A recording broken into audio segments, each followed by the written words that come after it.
最近有关习近平失势甚至可能失权的传闻不断，尤其集中在军队和高层人士的变动上。但最新的一个迹象来自一份看似普通的官方文件。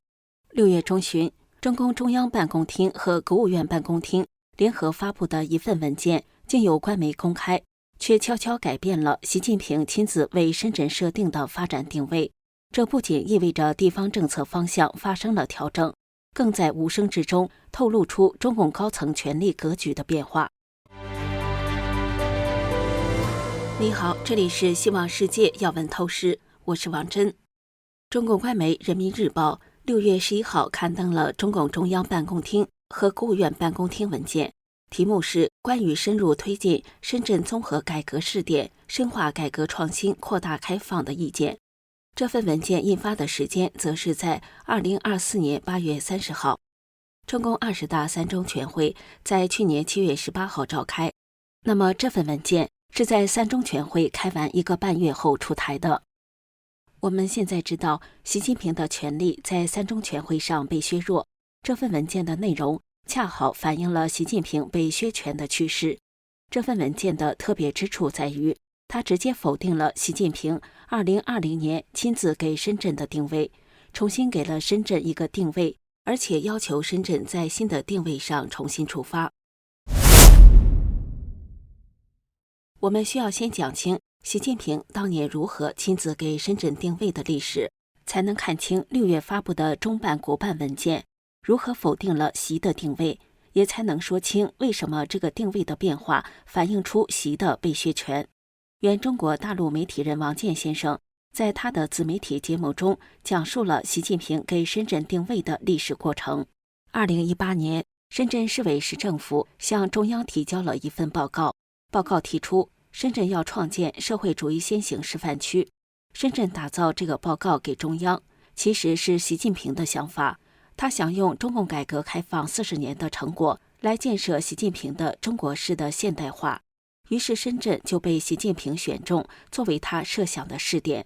深圳原来的定位是什么？原本作为中国一线城市、改革开放排头兵的深圳，被习近平亲自定位成了社会主义先行示范区，从市场化转向政治主导型的实验田。这就是习近平版本的所谓先进发达的社会主义，与毛泽东式的社会主义有所区别。那么深圳市委市政府提出的报告中说，要创造社会主义先行示范区，它虽然还是打着排头兵的名号叫先行示范区，但内容已经不是改革开放了，而是社会主义示范了。随后在2019年8月18号，新华社发布了中共中央国务院就提出了一个意见，叫中共中央国务院关于支持深圳建设中国特色社会主义先行示范区的意见。意见中有这样的说辞：当前中国特色社会主义进入新时代，支持深圳高举新时代改革开放旗帜，建设中国特色社会主义先行示范区云云。因此就要落实习近平总书记关于深圳工作的重要讲话和指示批示的精神，足见这件事情是习近平的旨意，支持深圳搞社会主义先行示范区。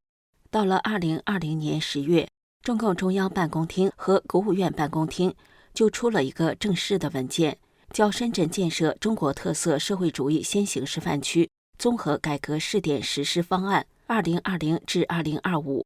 这个文件最终要求，到2025年，深圳重要领域和关键环节的改革要取得标志性成果，要基本上完成试点改革任务，为全国制度性建设做出重要示范。该实施方案总共27条，但真正有影响的是2项，一是财政体制改革，即对深圳财政体系的改革；第二就是深圳建设共有产权房。那么这2项所谓的改革实质是什么呢？王健先生指出，所谓财政体系的改革，其实就是对财政从放权到收权。深圳是2级财政，市财政和区财政，它就是要把区财政收回到市财政，是个收权的动作。对房地产这块是搞共有产权，在深圳加大廉租房的建设，然后搞共有产权。什么意思呢？就是要再重新回到集体分房的格局。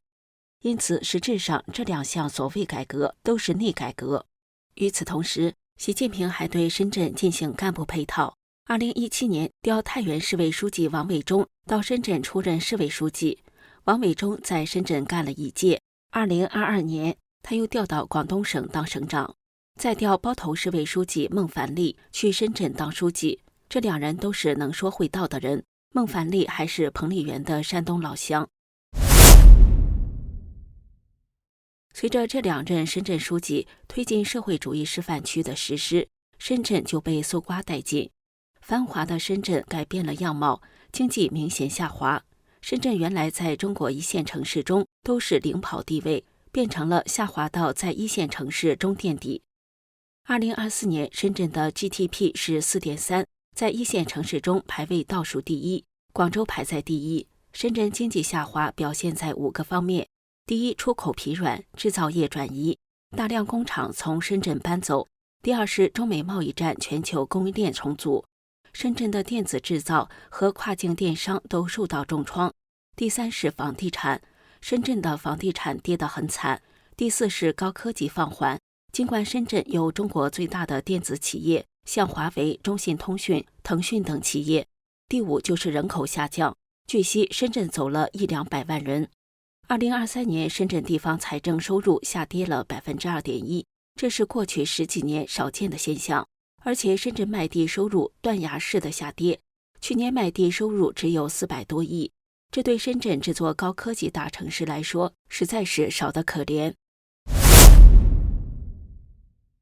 习近平也没有放过浙江，浙江给习近平贡献了最多的领导干部。中共中央、国务院2021年5月20号的文件叫《关于支持浙江高质量发展建设共同富裕示范区的意见》。习近平定位深圳是社会主义先行示范区，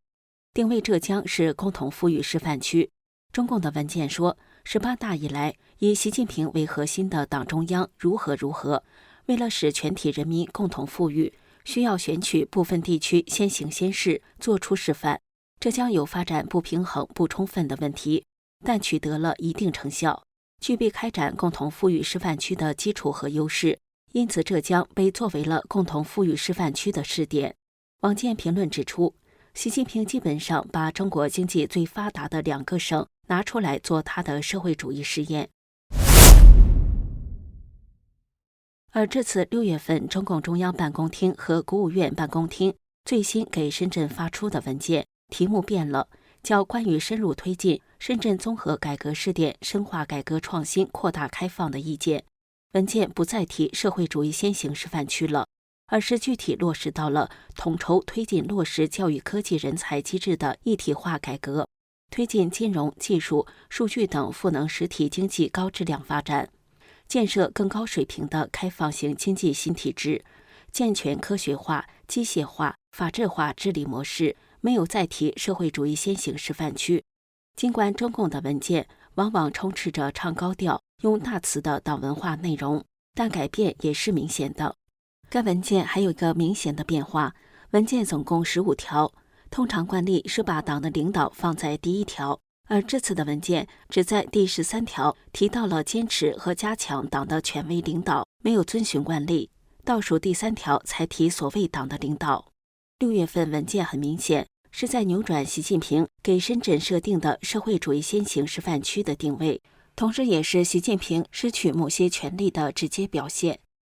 那么后续是否还会有类似文件调整浙江共同富裕示范区的定位？广东、浙江官员是否会随着习近平的失权发生变动呢？我们会继续为您观察。